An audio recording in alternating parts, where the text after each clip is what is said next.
আসসালামু আলাইকুম। কেমন আছেন সকলে? আলহামদুলিল্লাহ ভালো। সকলে ভালো থাকবেন এই আশাই করি। আর সকলে চেষ্টা করবেন নিজের সাধ্যমতো সতর্কভাবে চলাফেরা করান। কারণ সামনে ভোট, আমাদের নির্বাচন জানুয়ারি পরে ফেব্রুয়ারি। তাই আসুন আমরা সকলে মিলেমিশে একসাথে থাকার চেষ্টা করি এবং কারোর সাথে ঝগড়া বিবাদে না জড়িয়ে পড়ি। সতর্কভাবে আমরা চেষ্টা করি যেন এই বার্তাটা সকলেই মেনে চলার।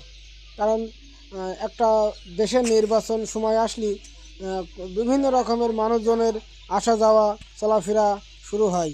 এই এই ফাঁকে দেখা গেল অনেকের বাড়িতে চুরি ছিনতাইও হয়ে যাবে। তাই আমরা চেষ্টা করব সকলেই সতর্কভাবে থাকার এবং চলাফেরা করার।